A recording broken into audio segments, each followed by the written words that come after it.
Awesome, man. We're live at the Mighty Oaks studio. Big shout out to Chad Robichaud for hooking it up with the team. Michael on the ones and twos, that's what he's doing, for orchestrating this, and I appreciate Remi. Thank you so much for joining me. Thanks man. for having me, brother. I appreciate it, man. Here, brother. Yes, Thank sir. you. So, look, I don't even know where to start with you because you have so much impactful things, so many impactful things going on, and that are going to be, in my eyes, so substantial for people's education. You know, telling your story for helping people.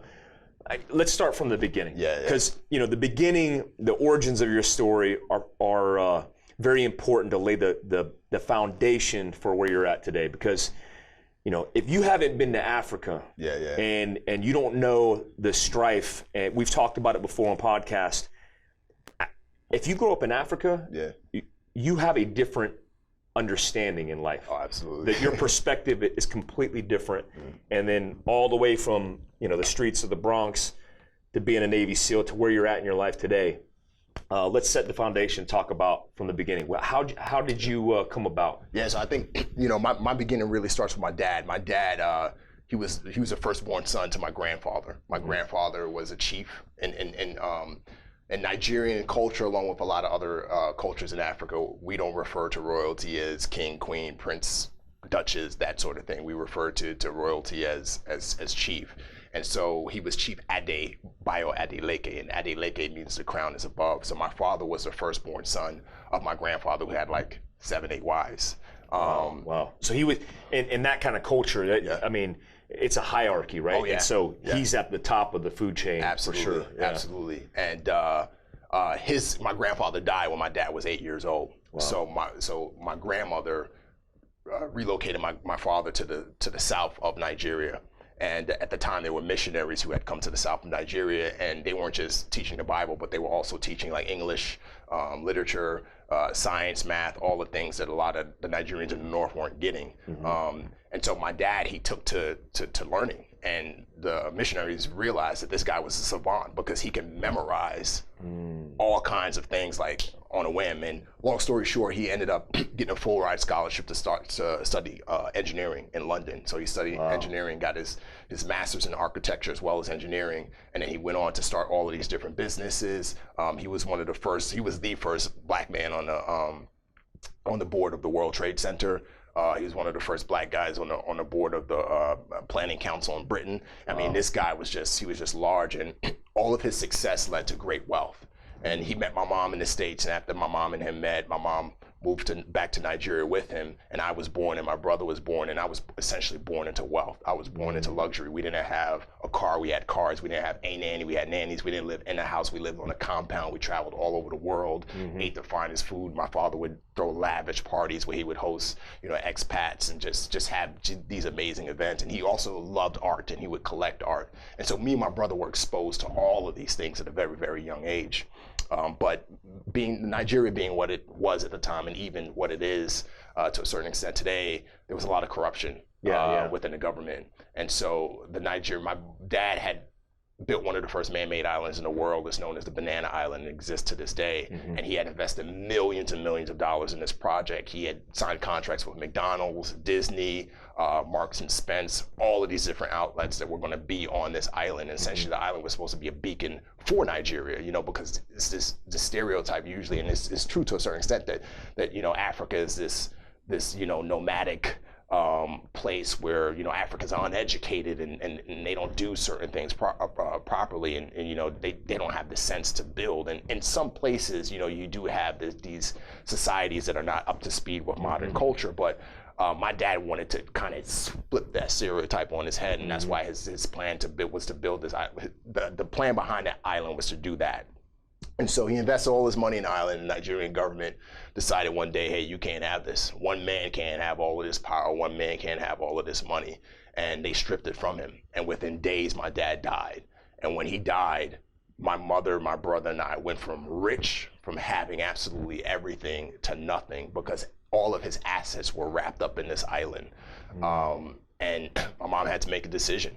Do I raise my kids here in Africa, or do I bring my kids back to the States? And she chose to. Because you guys were all dual citizens. Because your mom was American. Yeah, well, I wasn't. Me and my brother. It's funny. My mom and my dad, they were just so strategic. My dad didn't want us to have Nigerian citizenship. He just wanted us to have American citizenship, just in case we as kids wanted to get into politics in the future. My father was like, he would think so far ahead. And that engineer mind, though, he's analyzing every. Very analytical, very analytical, and I think that's where I get my mind from my dad genetically.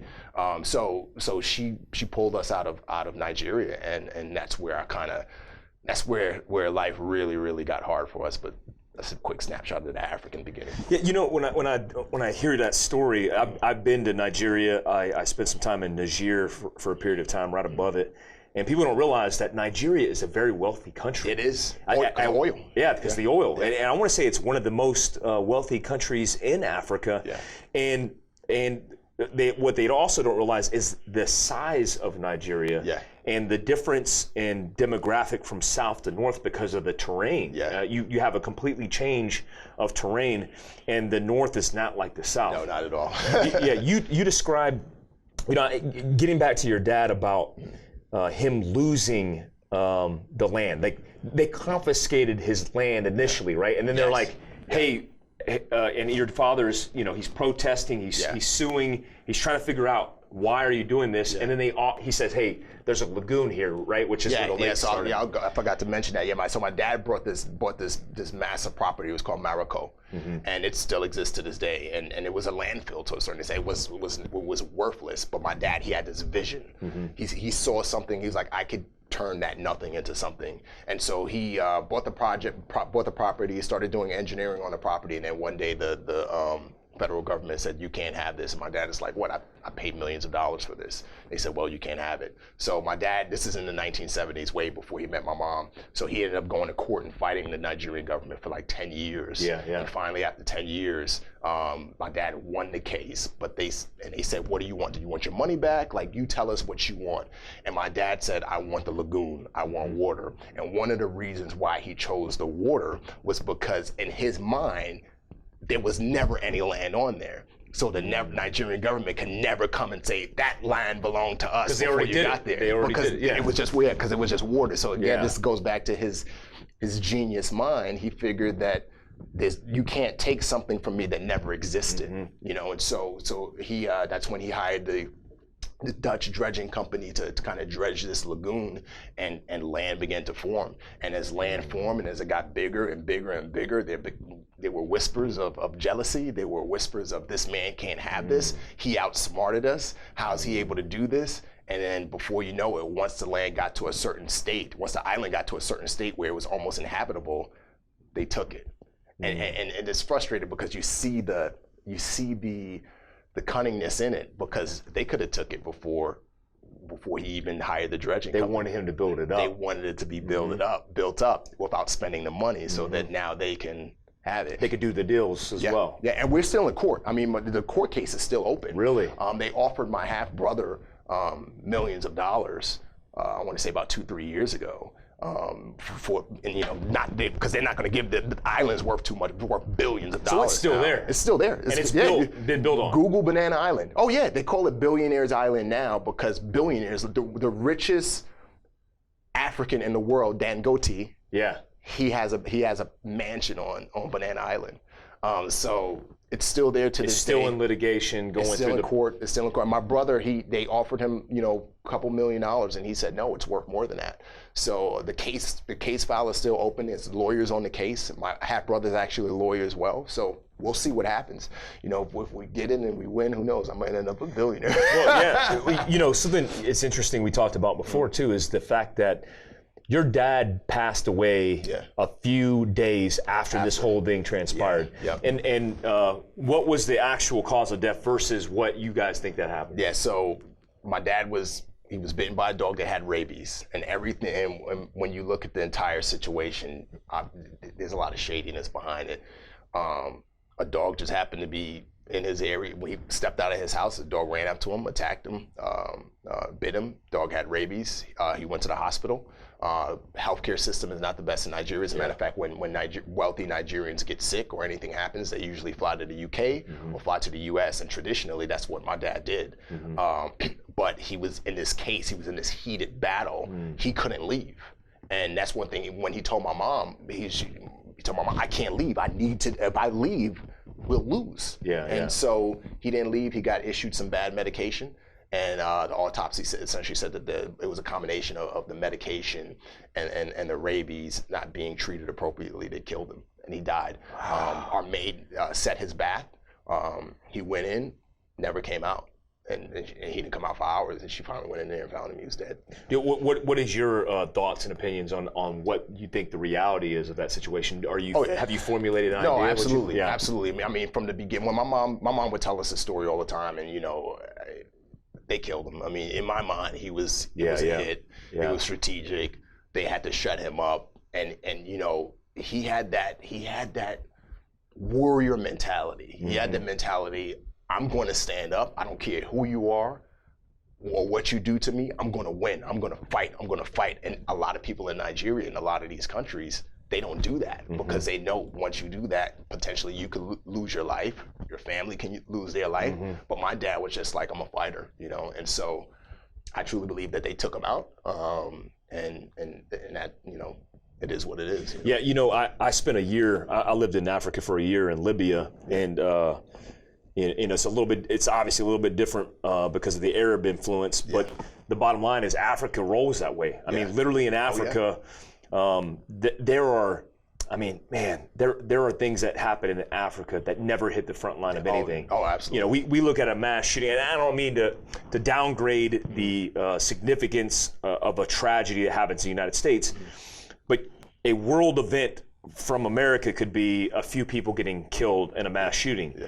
They have entire epidemics of disease, of genocide, of violence that completely kills hundreds and hundreds and thousands of people, and the world doesn't report on it. Never. And I always thought that was the biggest tragedy. We're actually working with some people in South Africa, and I hope this year to get to Africa and spend some time there doing some good.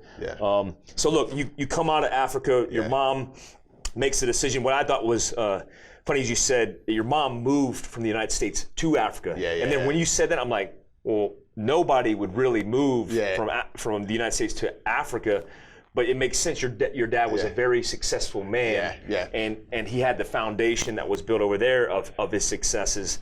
But then that falls apart, and now your mom has to make a decision. She makes the decision to move you guys. And I'm assuming it's New York. New York City, the Bronx. She was born and raised in New York City. I tell people all the time, my mom's story and my dad's story is a real coming to America story, Eddie Murphy story, It's a great movie. Great movie. What was the McDonald's? It wasn't McDonald's. It was like a W. I can't remember. What was it? McDowell's, man. I love that movie. Yeah. So my mom relocated us there, and this is a story that didn't make it into my book, but I think it all didn't hit my mom until this one event happened. She called up a family members of hers, a cousin of hers who was pretty well off. He was a businessman, and she said, my husband's died. I have not a nickel to my name. I don't know how I'm gonna feed these kids. Can you loan me some money? And once I get the money, I'll figure out. Once I get some money, I'll pay you back. And he said, let me call you back in about 5 minutes. And 5 minutes later, the phone rings, and it's his wife. And she says to my mom, how dare you call up my husband and ask him, from who do you think you are to call up my husband? Whoa. You come through to me. You come through me, if you want to ask somebody, but don't you ever do this again. And she hung up the phone on my mom. Wow. And I think my mom has told me that story many times, and she said that was my bottom. That was when. Yeah, because to take her pride and set it aside for a mother to be able to reach out like that, and then he gets shut down. Yeah, and that was when she looked up and said she could have went one or two ways. She wanted to die. She wanted to die, but one of the things that kept her alive was me and my brother. But again, she could have killed herself. She could have went out and said, I'm gonna find a husband or a rich husband that could take care of these kids because my mom's a very attractive woman. or I'm going to pick myself up off this ground and fight and make a way for these kids. And people ask me all the time, like, Remi, where do you get your resilience and your perseverance from? And every time I say, I had a living example of it every day of my life, man. You know. Wow. So she picked herself up off the ground, and she put the pedal to the metal. She would work multiple jobs. She started out as a teacher in the South Bronx. She would take side jobs on the weekends at museums and art galleries because she loved the arts, and she wanted to expose my brother and I to the art. Even though we were in the Bronx, she wanted to show us another side of life. She would save up her pennies when she could to take us to you know, theaters, or when she would get free tickets, she would try to take us to plays and things like that. But for the most part, we struggled. Me and my brother, I mean, I'm sure you can relate to some of this stuff, but we shared clothes. There were times when my mom didn't have enough food to feed herself. Yep. She had just enough food to feed my brother and I. And I remember hating onions. I hated vegetables, but I hated onions with a passion. And I remember one day I was sitting at the table, and she made this dish with onions in it, and she would watch us in the doorway of the kitchen to make sure we ate our food. And I'm spitting out these onions, and she just slaps me upside the head. And she said, "Why are you spitting out this food?" And tears started coming down her eyes. And I, as a young boy, didn't get it. That was food that she could have been eating. She just gave us her last. So, you know, it was a struggle. As time went on, she couldn't control me anymore. Because, you know, I'm a boy, and as I got into my teenage years, hip hop and hip hop culture and rap culture began to blossom. You know, Jay-Z, Biggie Smalls, Nas, Tupac, Tribe Called Quest, like all of these rappers came out, and I felt like I can relate to them because they came from where I came from. They grew up in single parent homes like I did, the majority of them, and they came from inner cities just like I did. And because I didn't have a father or a consistent positive male role model in my life to sit me down and say, this is what a man is. This is what a man does. This is how a man acts. I looked at them through listening to music and through watching music videos, and I was like, those are my dads. Like, those are the men that I want to be. And so I wanted money, power, and respect. So I started out stealing from my mom. That progressed to, you know, stealing from stores and stealing from jobs. That progressed to selling drugs, you know, and then that progressed to running high-level scams where I was involved in some crazy stuff with drug dealers, and I was bringing in thousands and thousands and thousands of dollars a week doing all kinds of illegal activity. And, you know, I hid it from my mom the best I could, but one day I ended up, you know, because I was so heavy into music, I wanted to start a record company. So I eventually did start a record company called Eighth Wonder Records, and I was using drug money and illegal scam money to fund a record company. And I ended up getting involved in a deal with a drug dealer that went bad because I sold him some products, a large number of products that I did not want to sell him because I knew that there was a high risk, but I sold it to him anyway. They were supposed to last for a certain amount of time. It only lasted for a fraction of that time. And when it lasted for a fraction of that time, he came knocking on my mom's apartment door. And essentially he threatened me in my mom's apartment. He said, if you don't have my money by this time, things are not going to go too well for you. I knew what that meant. I knew that he was going to kill me and potentially kill my mom because I knew his reputation. He was just that kind of guy in the streets. And so I went out. I made him all his money back within a day. I mean, I had some money, you know, stashed away, and that's when I decided I can't keep living this life anymore. I need to step away. And so I stepped away for 6 months, and this event happened in December of 2001, like 3 months after 9/11. So, and how old were you at the time? At this time, I'm 19. You know, I'm 19 at this time, and I sat home for 6 months, and I tried to shop my record company to a major label, but that didn't work, and that's what began my journey into the military. Oh man, that's so. Was one of the reasons that it kind of became a crossroads when that drug dealer came in the house or your place? That your mom was involved in that? Because it's like it's not real till it's real, and then when you have loved ones that are involved in that, because I've kind of experienced that, and then when they show up, and then it's like, oh my, like now it comes back, it's like, whoa, this is real. No, absolutely. Like my family it's been compromised. Oh, absolutely. You know, my mom, you know, she used to spank my brother and I when we were kids. Like she was really quick with it. She was like Bruce Lee with a belt, man, the way Bruce Lee was with a nunchuck, nunchucks, you know. And one thing that taught me, is there are consequences for actions. That, eventually you will reap what you sow. Yeah. And so because that was instilled in me at a young age, when that dude came knocking on my door and threatened me in my mom's house, that was my spanking. Yeah. To a certain extent. That was, okay, a big consequence has come, and it can get even worse now that mommy's involved. Yeah. My world, she was the only woman in my world at that time. Well, the fact that you even recognize that, because so many people, obviously, and this probably with people that you grew up with, people that are still there, who have not seen the consequences or not realized the consequence of their action, who still live that life. Absolutely. My boy Rod, me and him used to sell drugs together. We used to steal together. We used to do it all together. He's in prison right now. And that could have easily been that could have been me. He's doing a 10-year prison sentence for strong arm robbery. And I talked to him, and it's crazy because it's so crazy because he calls me, and I get the call from the prison, and it has a message. You are now receiving a call from an inmate at such and such facility, and I hear it, and I'm like, this should be me. Like, how am I not where he is and here where I'm at now? So it's humbling. It's humbling. Yeah. And so, but I should be there. Yeah. How do you think? Some of these stories are resonating with me. I grew up poor, and my mom. We didn't I remember one year we didn't have shoes. Yeah. My mom didn't have a car. Yeah. She couldn't afford a car, and she couldn't afford to buy me a pair of shoes. So I had to wear flip flops to school. Got made fun of. And then realizing, that we didn't have a vehicle, walk into this store, and there's all these struggles and these things that make you humble. Yeah. Especially looking back at that life. Yeah. How do you think the streets affected you to where you're at now? Where you learned from the streets? Because I think that's really important for people to understand. Oh yeah, man. So many things. One, it made me hard. I mean, it gave me that obstinate, you know what I mean? Yeah. No, I could take a beat. I mean, I remember I was 8 years old on a basketball court, and me and this kid got into an argument. He was my age, and he went and he got his uncle who just got out of prison. He was 30 years old.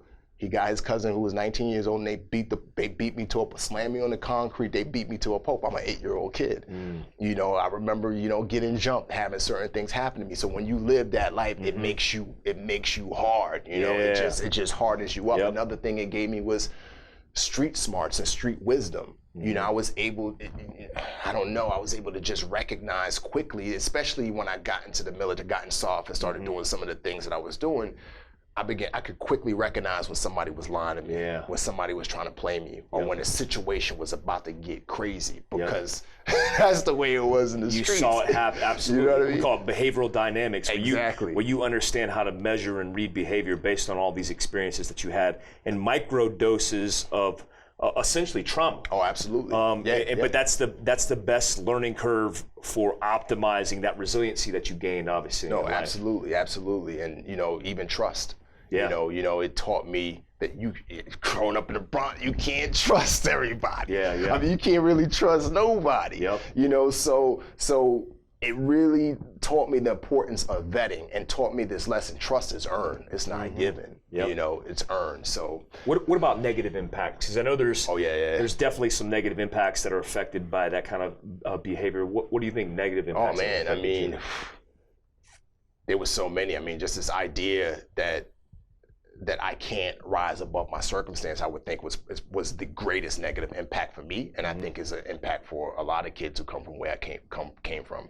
In my mind, I thought that all I could be was a rapper, a drug dealer, or an athlete. Biggie said it. Either you slinging crack rock or you got a wicked jump shot. And so having this idea that this is all I can achieve was the biggest negative impact that I had. And wow, there's so many other things. I mean, integrity, and I don't want to say this about everybody, but I'm just speaking for myself personally. When you're in a situation where you do what you got to do to survive. The hustle is animalistic, right? Because you're doing everything you need to do to survive. Exactly. So I mean, I would, like I said, I stole my mom. The engagement ring, the only thing my mom had left was my dad's engagement ring. I pawned that in. Yeah. $400. You know, so you're you know, when you hustle and you just get to this point where you will compromise your integrity in every way. And again, I'm not saying that for everybody who comes from where I came from, but I'm saying that that's how it affected me and impacted me in a negative way, you know. So how does the game change? What was a turning point where you're a civilian, you're understanding and living this life, and then you know, months after 9/11, you look at the future. Yeah. And like, I can't even imagine the Navy bumper sticker being in that yeah, feature. It was. Well, I'll back up a little bit and then I'll punch it in the face. But again, I said my mom was into the arts and she would take us to go see films when she could, you know, matinees, you know, when she could, because she equated film to the arts, which, you know, she sounds like an amazing woman, by the way. I mean, people think she's my sister. She's 66. She works out every day. You know, that's awesome, man. She eats super healthy. But anyway, so she took us to a film to watch a movie one day called Bad Boys. Will Smith was in it. Yeah, Will Smith and Martin Lawrence. Yeah. And that movie really impacted me and resonated with me because that was the first time I saw two African American men who looked positive like me. Influence. Positive. Yeah. They weren't playing drug dealers or you know, they would just. And not only were they caught, but they had swag. So in my mind, I was like, man, like you could still be cool. I could still be cool and do something good. So that was that seed was planted in me. And then a year later, a film by the name of The Rock came out by the same director, Michael Bay. And that was the first time I had heard about or seen a Navy SEAL. I never heard anything about Navy SEALs. And that's something in the Bronx. You don't hear about Delta. You don't hear about OGA. You don't hear about these programs. So it was through film that I was exposed to the SEAL teams, and after I watched that movie, I kind of buried this dream within me that said, if I ever turn my life around, this is what I'm going to do. But it was literally a far-fetched idea. It was kind of like me saying right now, one day I'm going to be the president of the United States. The chance of that happening is slim to none. That what it was like. So fast forward to those 6 months after I got involved in that deal, I did pretty much nothing. My mom would get on me every day, Remi, you need to get a job, you need to get out of the house. And then one day in June of 2002, I was laying in my bed and I heard this voice speak to me. Like, it's the craziest, it's one of the craziest experiences I had. And that voice literally said to me, I got out of my bed and looked around like, who's talking? And that voice said to me, you need to get out of here, you need to join the military. Really? I swear to you, I'm not making this up. It said, you need to get out of here. You need to join the military. And I was just like, like the military? I hated the police. I hated cops. I associated anybody in a uniform as the police. I hated authority. I like my clothes baggy, my hats backwards. I remember making fun of kids in high school who were in ROTC. So for me to join the military was totally contrary to everything I was, absolutely. And as I heard this voice, this battle began to take place in my mind. And I was just looking around, I was like, what else do I have left? Like, what else am I gonna do? And so I was like, okay, let me see what this military thing is about. So I got out of my bed, I walked down the street I grew up on, Fordham Road. And I walked into the Marine Corps recruiter's office because I didn't know better. I sat down, there was coffee on the desk, but there was no one in there. I sat there for like 15 minutes and no one showed up. The door was wide open, just like it was in like a strip mall, indoor strip mall. And then after 15 minutes, I got up and I walked next door, well, 2 doors down, and went to the Navy recruiter's office. And when I went in there, it was this gorgeous Puerto Rican Navy recruiter in there. And in my naive mind, I'm like, I'm gonna get this girl, man. I'm gonna be where this is at. And she said, what do you want to do? And I lifted up my arms. I was like, I want to be a Navy SEAL, girl. What's up? And she looked at me like, this guy's a fool. And there was a few things she did, but as you know, one of the first things she had to do was run my background. And she ran my background, and she found out that I had 2 warrants out for my arrest. What? I had a warrant in New Jersey, and I had a warrant in New York. And so I got up, and I'm getting ready to leave. She knew it. She saw it, and she was like, "You have warrants. You cannot join the military." And at this point, I'm like, I'm about to go to jail. So I get up and I leave. And right before I hit the door, she stops me. She said, "Do you have a suit?" I said, "No." She said, "Do you have a collared shirt and some pants?" I said, "Yeah." She said, "Come back tomorrow." I came back the next day. She was in her dress uniform. She took me to both judges. She took me to the judge in New Jersey, and this is over like a week span, but just for the sake of time, I'll minimize it. But she took me to the judge in New Jersey, the judge in New York, and she said, this guy's trying to turn his life around. Are you serious? I swear to you. She said, this guy's trying to turn his life around by joining the military after an act of war, 9/11. Both judges unanimously were like, if this kid is serious, we will expunge his record. My record got expunged, but that still didn't qualify me to join the military, because when you go to MEPS, you have that questionnaire. Have you ever done anything? Have you ever had anything on your record, whether it's been expunged or sealed or whatever? And my recruiter told me, Remi, don't check yes to nothing, because if you check yes, you're not going to get in. Yeah. And so I said no to everything. And and the crazy thing about it, she fudged other paperwork, and she got my record cleared so fast that by the time the MEPS ran my stuff, nothing showed up. She offered you redemption without even knowing you. And she was from the Bronx. She didn't know me at all, but she was from the Bronx. And she saw a lot of people who came from the Bronx end up dead or in prison. She gave you that opportunity. And she was like, this guy, though people make mistakes, that doesn't mean that they don't have potential. That's essentially what her action said. And she gave me that second chance. And the sad part about it is I found out, because I tell a whole story in my book, I found out that she died 4 years after that. Are you serious? She was 30 years old. She died of a super rare autoimmune disease.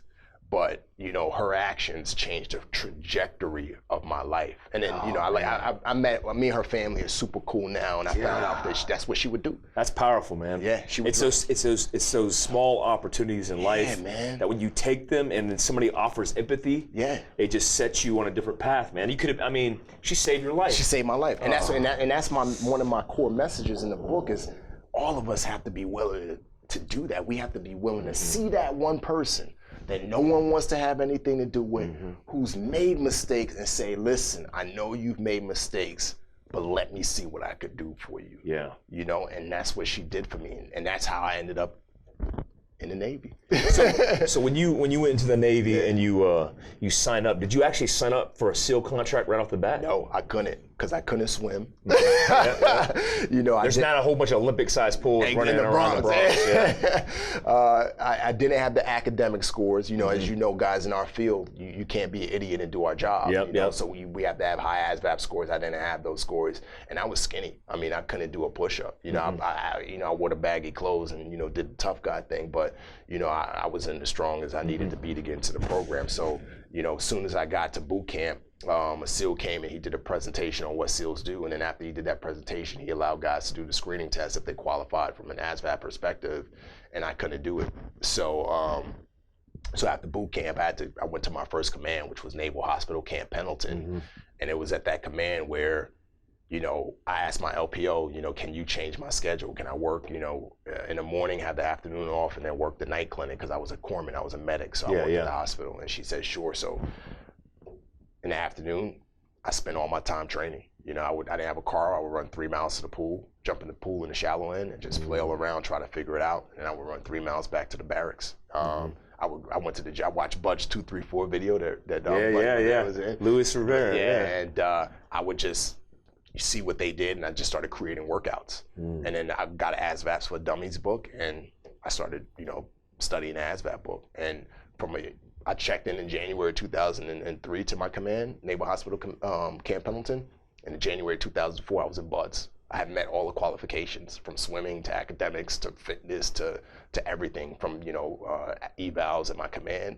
Everything that I needed to have in order to get into SEAL training, I got that in a year. So what I'm noticing about that entire process is you made it deliberate, right? Yeah. And what you did also is you asked the questions, and you didn't accept no as an answer. And so when you come, if there's any pro tips that you can think about for our listeners, look, there's a lot of things that you need to isolate and prepare on for the future as an end goal or an objective. So if the BUDS entry physical examinations, aptitude tests are the baseline, then you have to isolate all those things, and you did that from the get-go. You went hey, I'm making a deliberate plan. It starts with physical body, and then I'm working to improve my asset. And you had fire behind you. What was that fire? What was that like? What was it in you that was like, I have to do this and be the best at it? It was two things. One, I wanted, from being a kid listening to hip hop and all that, I wanted to be the best rapper. I wanted to be the best record mogul. I always had that mindset, and I think I got it from my dad.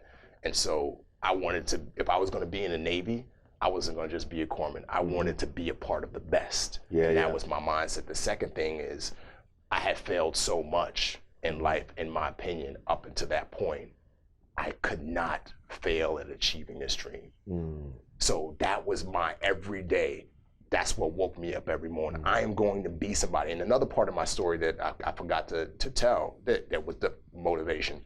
My aunt Doki, she's 100 years old now. She'll be 101 this year. She's still alive. That's amazing.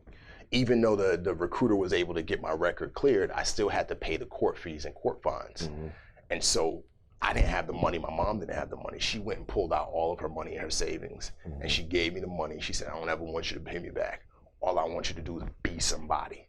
So for me, when it sucked running to that pool because I didn't have a car, when it sucked getting in that pool because I couldn't swim, when I was running up that hill and I was exhausted, when I couldn't figure out the mechanical comprehension and the other stuff that I had to learn in aspect, what drove me over and over and over again was I needed this commitment to my aunt to be somebody, this commitment to myself not to fail. I didn't need somebody to come behind me and say, Remi, do this, Remi, do that. And it's funny because people would come alongside me and they would say, can I train with you? Can I do this with you? Can I do that? And I would tell them, sometimes I would tell them no, because I'm not gonna wait on you. And when you're complaining and lagging, I don't want that in my ear. So, that's what really drove, and that's what drives me to this day. This is not, for me, this level is not enough. Especially knowing what my father went through and knowing what my mother went through to get me to where I'm at today, I can't fail. That's what drove me, and that's what continues to drive me. So you go, look, for people who listen to this who don't know the difficulties of going through SEAL training, it's one of the most difficult assessments and selections in special operations because the water is the discriminator, right? The water attracts more people than any element on the planet. And it's a lot of people's worst fears.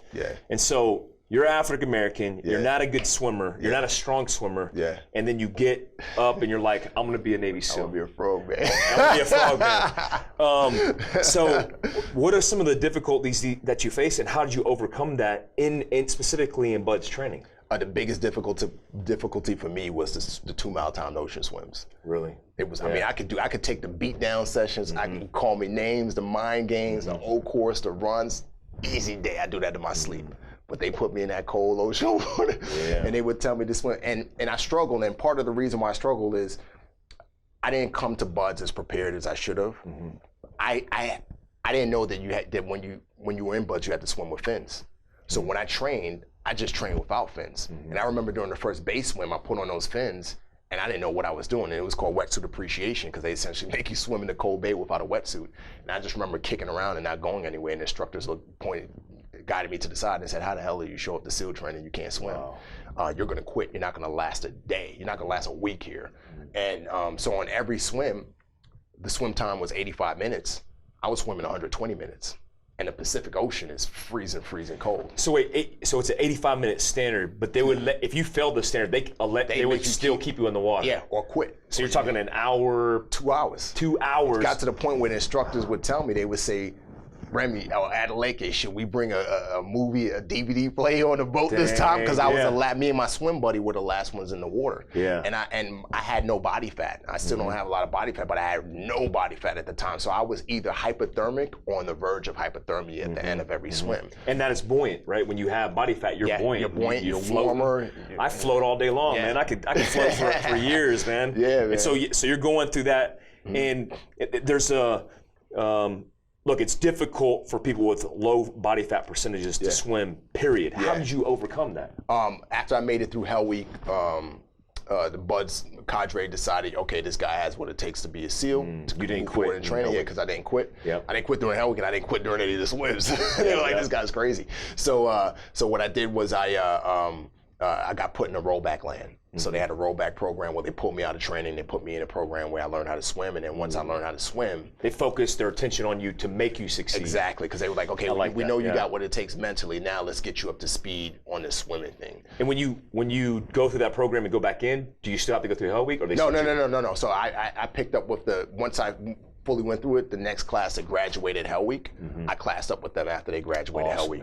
So so after I graduated, after that, I graduated from first phase, I passed the times, and then I had to go into second phase, which was dive phase.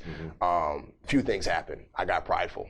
I got really, really prideful. In my mind, I was like, I came from Africa, made it through the Bronx. I'm a SEAL trainer. I made it through Hell Week. You can't tell me nothing. Nobody can't tell me anything. And I would go out to clubs and party and tell girls at the bar I'm a Navy SEAL. I mean, I was wild. I'm being real with you. That's so I was crazy. awesome, man. And girls like, what are you? I'm a frog, man. I'm a SEAL, man. Well, I would be like, I'm a Green Beret. And they're like, what's a Green? You're not a, you're a SEAL, right? I'm like, no, I'm a SEAL. Never mind, I'm a SEAL. Yeah. And so I did that, and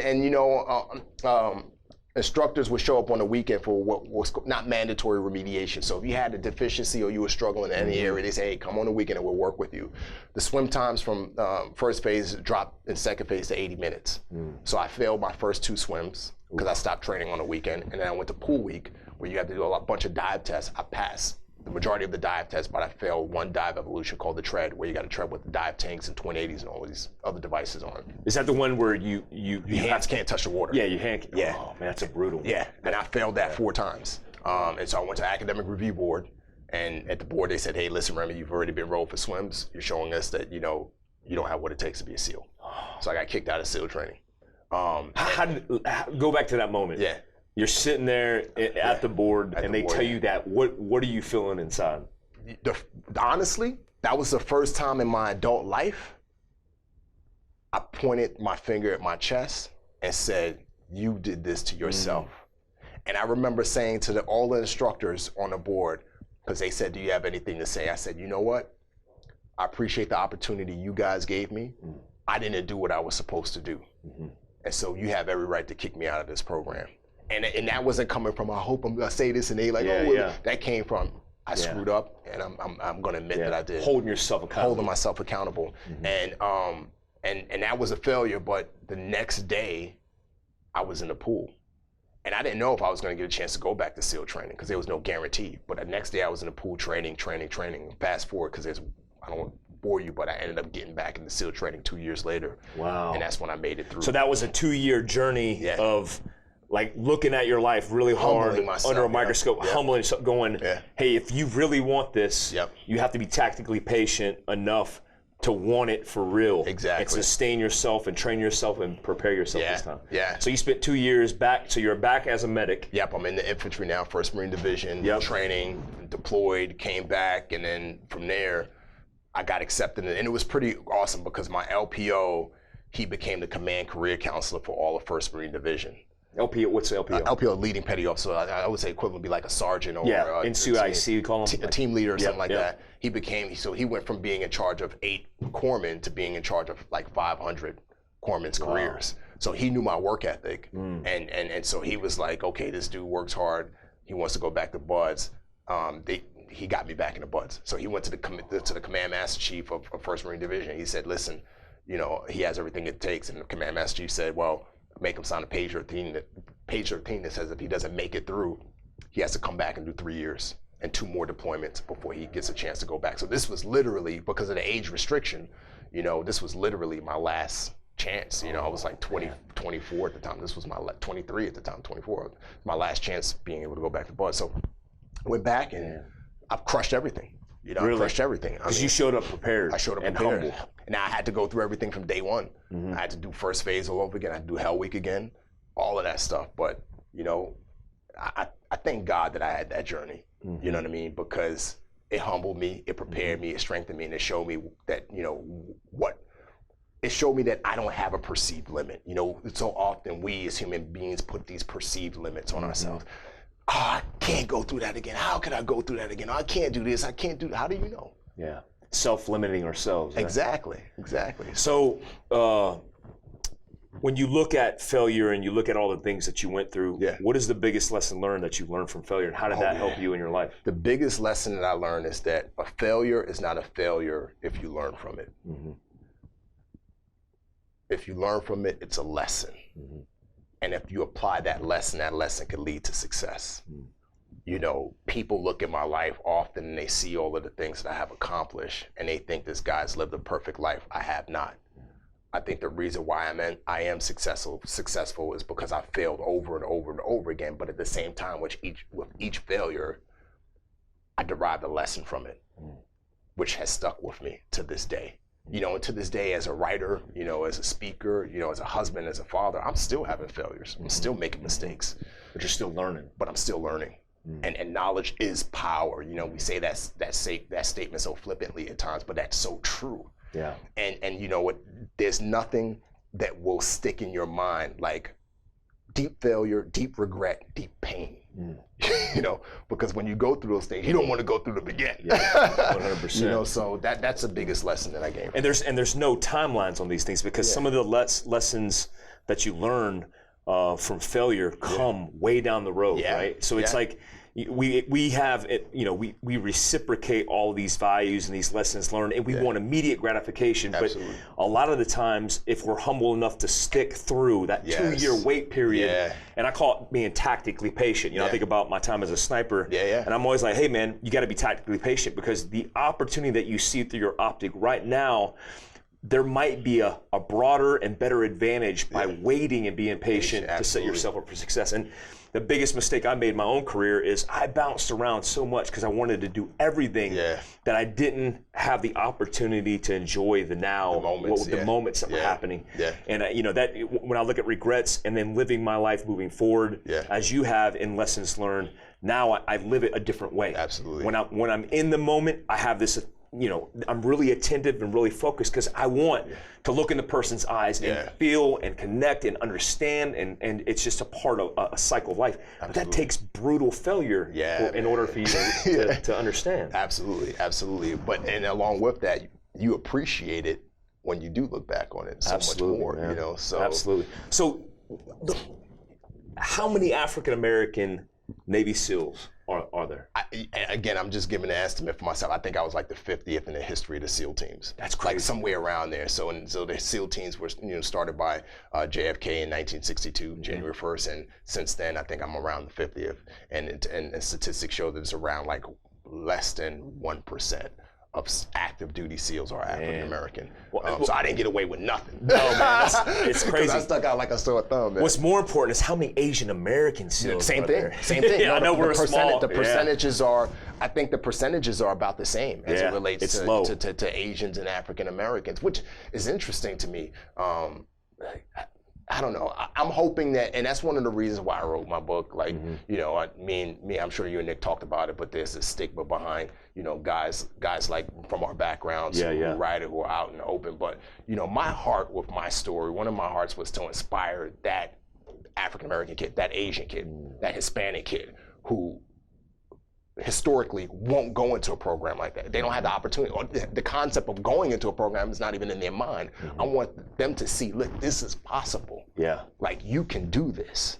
You know, so that was one of the main reasons why I said, you know what, I'm not gonna worry about the noise and what people may say.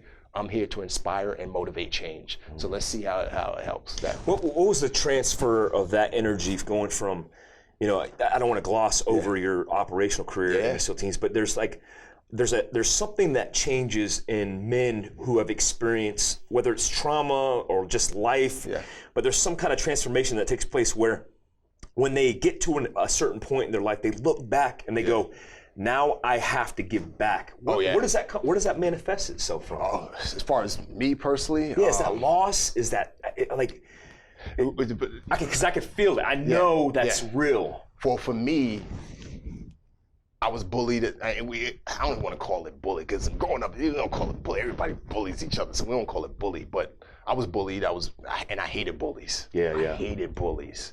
And so as I began to grow as a man and realize, okay, being a frogman is not about beating my chest and saying, hey, look at me, being a frogman, and is about protecting those who can't protect themselves. And so, for me, it was about protecting the person who's being bullied by the bully. And that's why I love my job. I have no regrets in everything that I did as a SEAL, going downrange, deploying, you know what I mean? My career had a total of 3 deployments, and I loved every moment of it. I love being that dude that snuck into a terrorist's house, or whatever we want to call them for the sake of, bullies. Bully bullies. Terrorists. Walk into that bully's house who's been on video saying, I'm going to do this to you, I've killed this person, I've done this, and they have done that kind of stuff.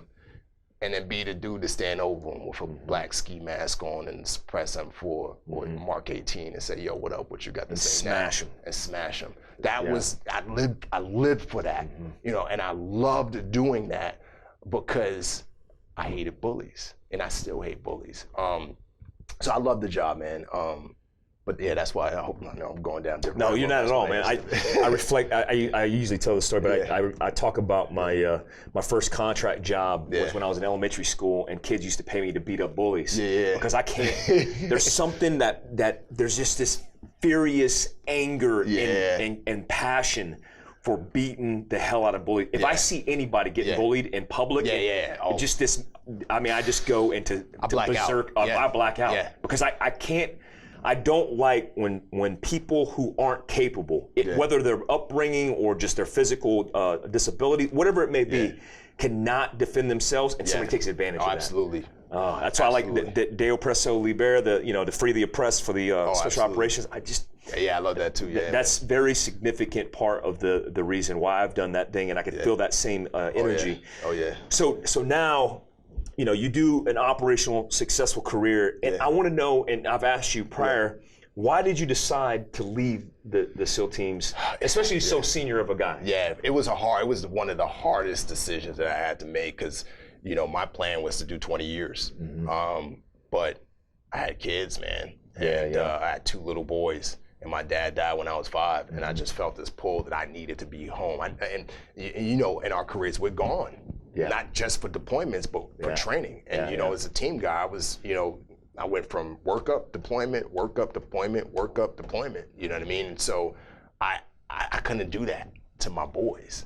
And so that was the main reason why I got out. I wanted to be there, be in their life, and be that influence. I didn't want something else to come along, whether it be music or whether it be some crazy person or whatever, to show my kids how to be men. So, and it starts early. I mean, it starts really, really early. So that's there's so many things that are missed. And, when you look at the priority of work, a lot of guys in our field of expertise would say, hey, we are justifying the means, and if the mission is the priority, everything else is secondary. Even your family in some cases. I know guys who, and you as well, that they were deployed when their spouse gave birth, and they missed all these moments. And it's easy in that career field to justify neglecting that. No, absolutely. Like for me, when I was downrange, like when I was married, to my wife, during my 3rd deployment, and I just got married right before we deployed. And while I was downrange, I wasn't thinking about her. She was not my priority at all. We had some heated arguments. It was surviving. It was living. Because it was like, for me, it was about the boys. At the end of the day, I mean, this, George knows as well, it's about that guy to your right and that guy to your left. My greatest fear as a SEAL was doing something or not doing something that was going to get the guy to my right or the guy to my left killed. And so I wasn't thinking about my wife. I wasn't thinking about her problems, whatever she was going through. And I remember we were getting on call, and she would just be like, you seem like you don't care about me. You don't love me. And I'm like, I do, but this is priority. So it was. Was that a tough decision for you, or was it a weight lifted to some extent when you decided to make that commitment to leave? It was tough. It was. I mean, I literally fell into depression. I fell into depression. I was depressed for a long period of time, and then at the same time, I was trying to find my way. You know what I mean? Your purpose, your mission, like, a new mission. What do I do now? You know what I mean? Where do I go now? And this interesting, crazy part of the story is I applied for GRS. Got out in January 2016, and then I want to say in March I started the application process, and out of did an interview, did some stuff over the phone, And then all of a sudden the guy stopped emailing me. And so I'm thinking, you know, maybe I didn't qualify, maybe something happened. I later found out that the guy had left the job, and so all of his emails that happens all the time. The turnover, yeah. It was it didn't get turned over, and didn't get turned over until that following September. And then that following September, I got an email from somebody, and they were like, "Hey, dude, sorry, we're just catching up to your emails. Are you still interested?" But I'll back up. I wasn't working on the movie at that time. So I was in the interview process in March. In May, I was cast in Transformers.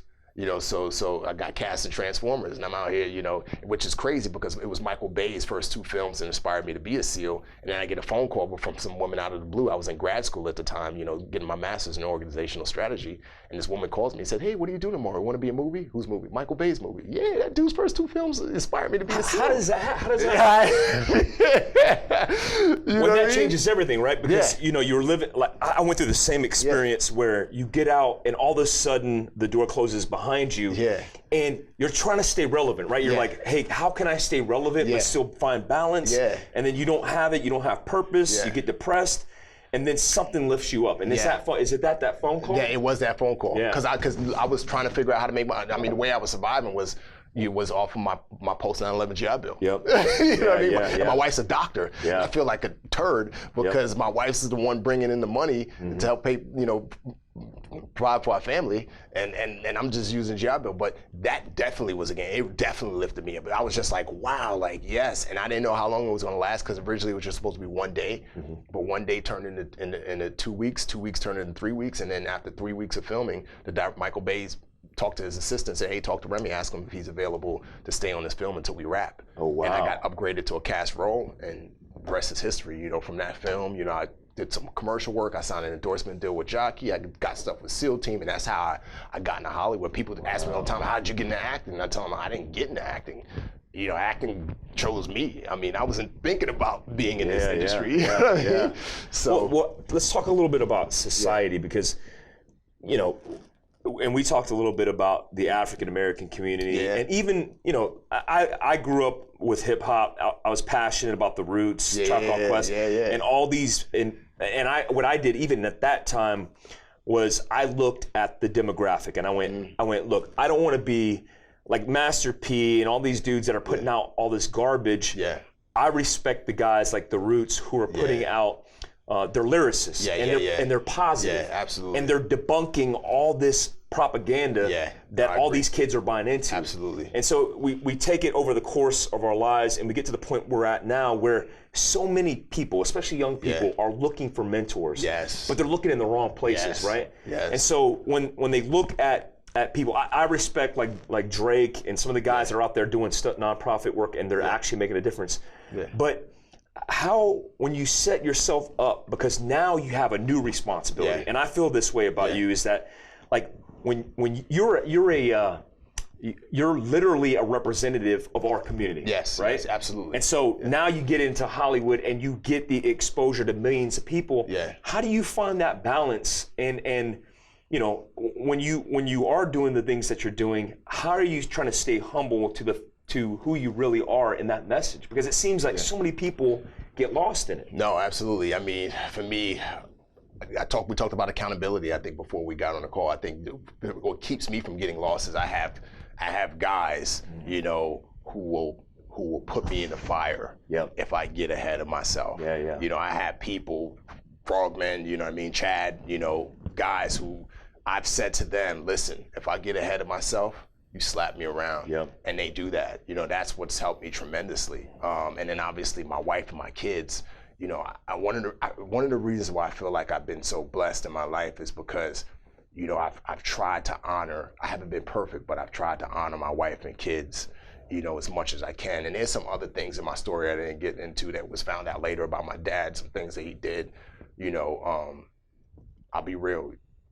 You know, there's kids that my dad had, and you know, that he had while he was married to my mom. You know what I'm saying? And so when we found, I didn't find out until my 20s. Is that the stepbrother you talked about? It's my half brother, like 3 half sisters. You know, 3, 4 half brothers, which is common in that culture, right? I've seen a lot of but it, you know, it's common that, but we didn't know that was my. Yeah. It was just him and my mom. You know, so because of that, as a father and husband now, I don't ever want to put my wife and kids through that. You know what I'm saying? Like to me, and that's what helps to keep me in check up there. Yeah, you've seen the pain. That's why. Because I see the pain, I see the hurt, I see the division, I see the stuff that happens in my family now, where certain siblings don't want to deal with other siblings because they were born in Africa, and these other siblings were born in the UK, and I'm just like, dude, like, what are you talking about? So anyway, sorry for going down that tangent, but no, it's important. It's an important element to the story, which is, you know, when you experience pain and you go through these things that aren't even your own pain. Yeah. It's a great understanding. Like I'll digress a little bit too. I remember my father having a relationship with another woman and being involved in the middle of this melee. Yeah. And understanding and recognizing that as a young child. Yeah. And then looking at it myself going, I don't want to be that. Exactly, I don't want to be part of that. And seeing it break down my stepmother, who would never smoke but started smoking, and she would shake because her nerves and her spirit was so broken because of that. Yes. And those are the best memories that keep us grounded. Yes. And keep us disciplined. Yeah, man. And that's important because moving forward, especially in your situation where you know, it's easy to find a slippery slope, and it's easy to come off the tracks. Yeah. With your message, with your responsibility, you got so much more to focus on. No, absolutely, right? And you know, I do a lot of stuff. I work with a nonprofit called Single Hope Foundation. You know, I've been giving back to young inner city kids. I mean, it started in the teens. You know, I was a youth pastor at a church in San Diego, and that's where I really started working with youth. And so, you know, along with that, I have a responsibility to these kids, you know, every day. So if I mess up, they're gonna see that. They're looking up to you. Because a lot of them most of them don't have dads. You know, so what's the name of the foundation? The Single Hope Foundation. So you can go I hate to plug it, but you can go donate at singlehope.com. We're trying to, you know, we provide hope to single parents. So it's singlehope.com or foundation. Singlehopefoundation.com. Okay. .com. Yeah. So that kind of like diverts your attention. You have a new focus, a new purpose. Yeah.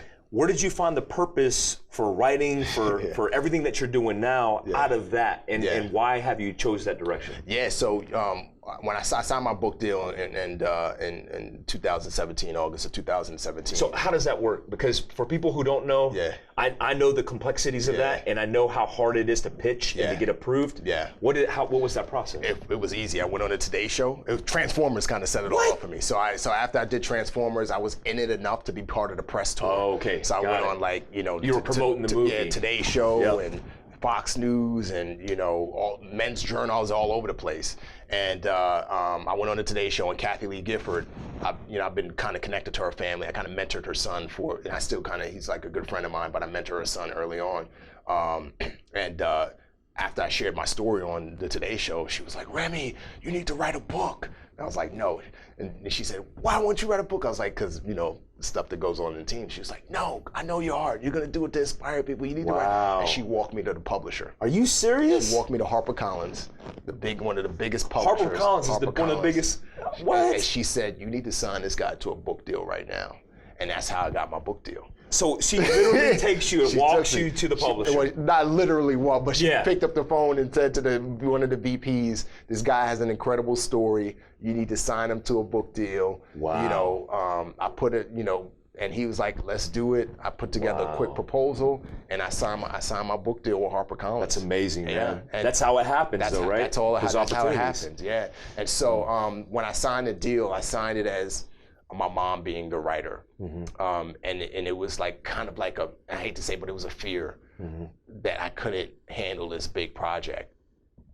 I let fear, and this is a lesson I try to teach, never let fear keep you from doing what you're supposed to do, whether it's your fear or someone else's fear.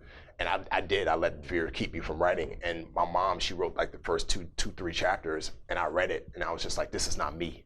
That's your voice. It's not my voice. I know that she was holding back certain things because, you know, she's a mom. She wants to protect her and protect herself and protect me as well. And so So after I read, I was like, I need to do this.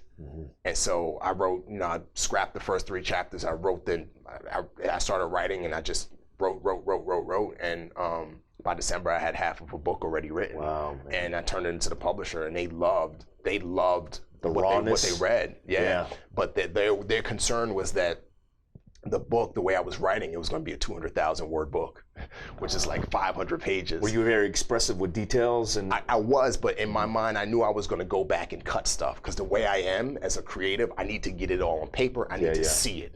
I can't.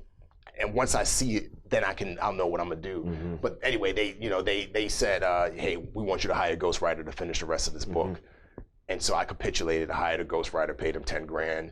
And then after a month, January, he sent me 3 chapters and I read them. And again, it wasn't me. Wasn't your voice. It wasn't my voice. He was like trying to talk, a Jewish guy, no offense to Jewish people, but an old No offense to Jewish ghostwriters. No offense, but an old Jewish guy trying to talk like a young black kid. Yeah. And it just wasn't working. And so, he read my work and he said, Remi, you could do this. I don't know why your agent and the publisher told you to hire a ghostwriter. You could do this. Wow, man. And he said, I hate to lose this job, but you need to write this book.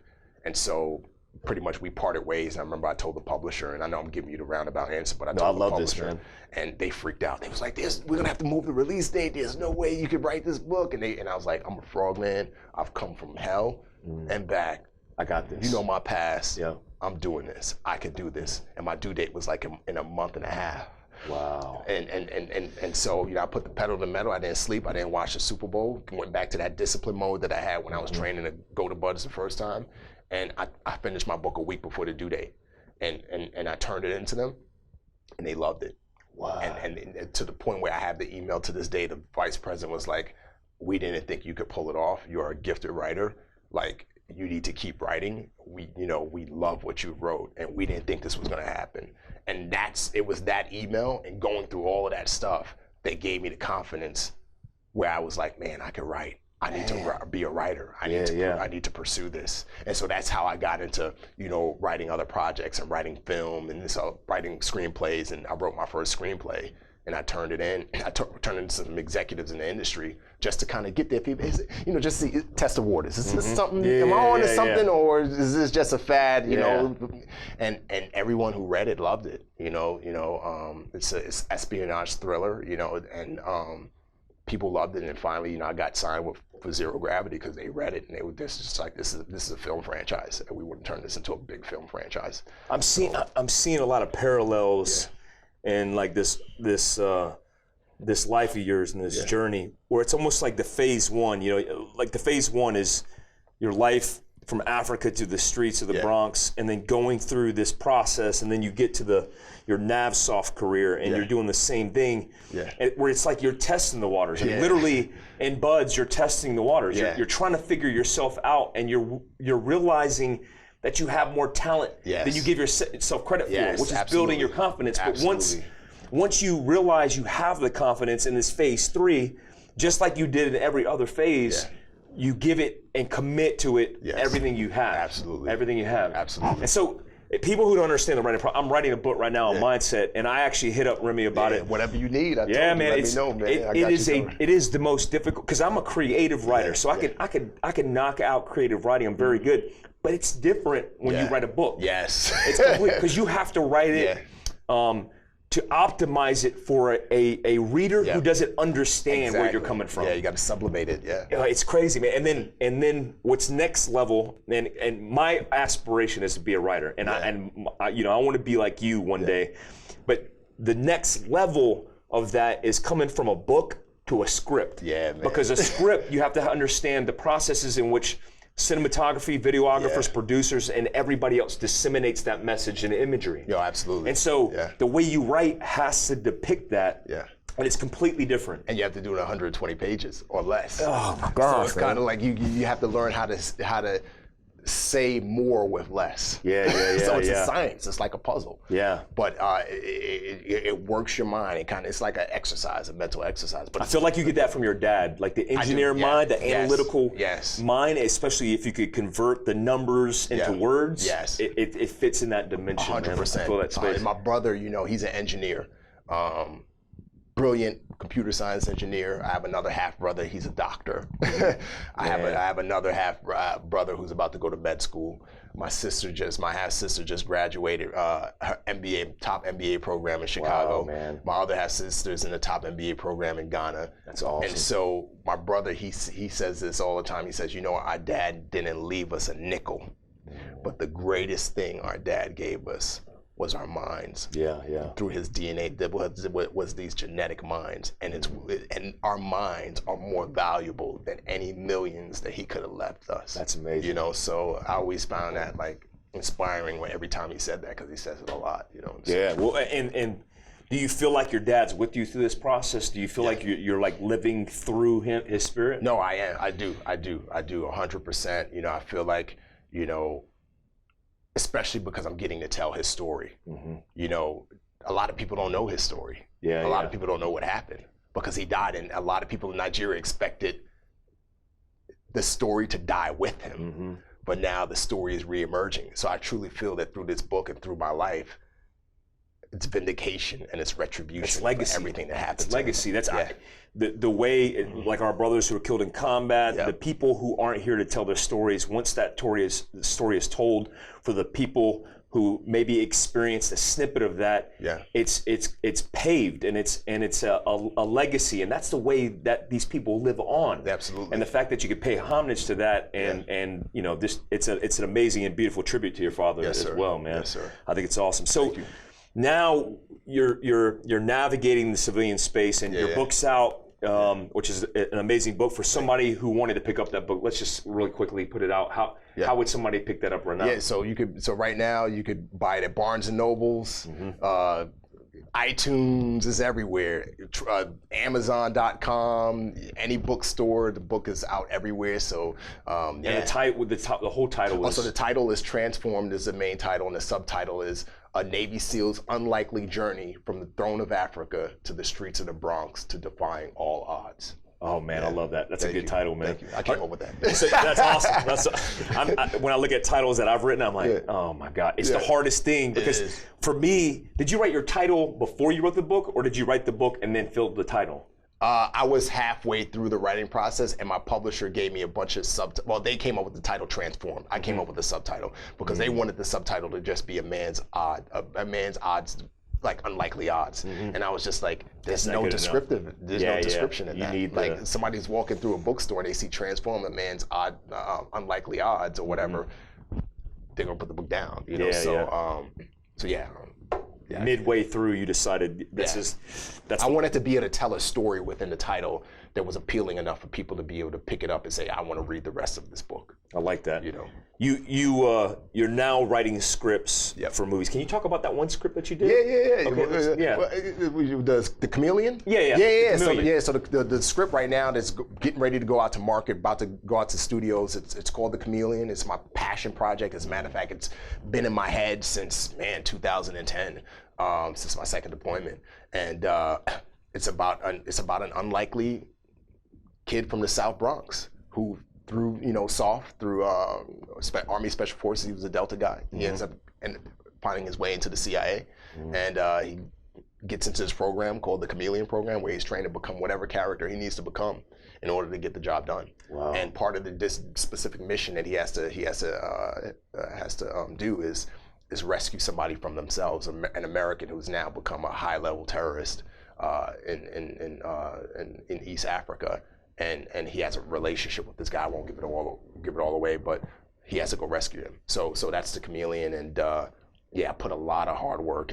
Well, what we talked about too is, you know, when you do a story like that and you script write, and you've lived some of those experiences, it's a different way of telling a story from somebody who's researched that experience and then is regurgitating. I call them emulators. Like there's a difference between somebody who's living that and somebody who's emulating that. Oh, absolutely. And you know, the funny thing is, I mentioned this to you earlier, I've read tons of scripts, like whether projects I'm getting ready to work on or projects I'm working on, and obviously because of my background, I get thrown into a lot of these military or action film type projects, and I read it, I'm just like, why would you write? There's no authenticity there. There's no, like, that wouldn't happen like that. And that's what really began to galvanize, another thing that galvanized me to really want to write screenplays, because I was like, I could do this, and I could do this way better than the guy who has never even no business got into a fist fight. Yeah, no business writing that, let alone a shootout. So yeah, man. Yeah. Well, what I've told you before is you're an outlier in that field, because you have the unique opportunity with pad and pen to be able to tell a story that represents the community. Absolutely. Do you take that as a aspect of the responsibility in delivering the message? No, absolutely. I really. One thing with these films that I'm writing, I want to honor the men and women in uniform. Yeah. I want to honor them. I want to show, especially in this the chameleon I just talked about. There are scenes in there where I really show how much guys like you and George and myself and other guys, how much we give up to do the job. Sacrifice. And also show in a fictitious way, how specifically in our country and other countries, how we are so protected in ways that people will never, ever, ever, ever know. Yeah. So I thought, that would be cool to if they only knew. If they only knew. And if they knew, they'd be, pissing themselves every day. If they you're locking themselves in a room. So, yeah, I do, and especially with this other project I told you about, this historical project. I can't go into great detail, but about one of the first groups of African Americans to serve in special operations. That's a story that hasn't been told, and I want to be able to tell those kind of stories. And also, who knows how these films can inspire young people that want to serve. Well, they inspired you. They inspired me. Exactly. It's really a mechanism and a messaging that's missed nowadays for young men and women who want to be inspired. Exactly. And especially for a positive aspect of it, not the Apocalypse Now, Full Metal Jacket version, which are great movies, but that didn't inspire people to join and serve. Not at all. Do you have any regrets? Yes, I do. I have. And when I say that, I want to say that carefully. Like, I'm not beating myself up against the head, every day. But the way I treated people in my mid-20s, especially as I got power, and I got the trident, and I got in the community, and I began to achieve success. I treated people really, really poorly. And there are a few people in particular who I wish that I could go back in time. If there's one thing people ask me, if you can go back in time, what would you change? And my answer is usually I want to change anything, because if I did, I want to be where I'm at today. But it would be the way I treated some people. But I have made amends with a lot of them. My mom being one of them. I used to treat her horribly. I used to treat my brother horribly. So I have been able to go back and make amends, but that would probably be the only thing. Yeah. Yeah. When you look back at your story and your journey through life, whatever phase that you're in, because you've evolved as a human being, what's the most important, personally, what's the most important thing that you feel is to retain through that experience? What value do you see in that entire life experience that means the most to you at the end of days? When in your last breath, when you recapture all the moments that you live, why are you living? What's the look back look like? The look back, I think, is twofold. One is, I did the work. There were people who came along the way and helped me along my journey, but for the most part, I put in the work. But what I would like people to say when I leave this earth is, this man inspired and change in me. He motivated change in me. He didn't take from me. I have a saying that kind of came to my mind a couple weeks ago, going through social media, and I was just like, wow. I was like, social media is used in one of two ways.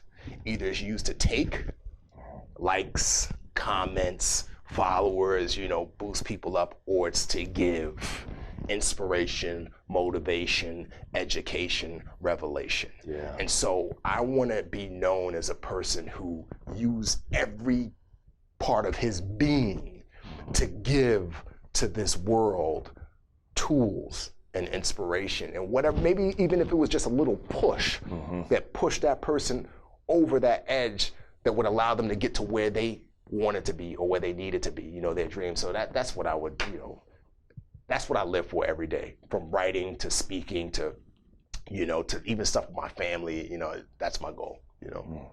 Yeah, people need, the world needs the United States. Yeah. We all need more men like you and your capacity to be able to share your experiences and your journey.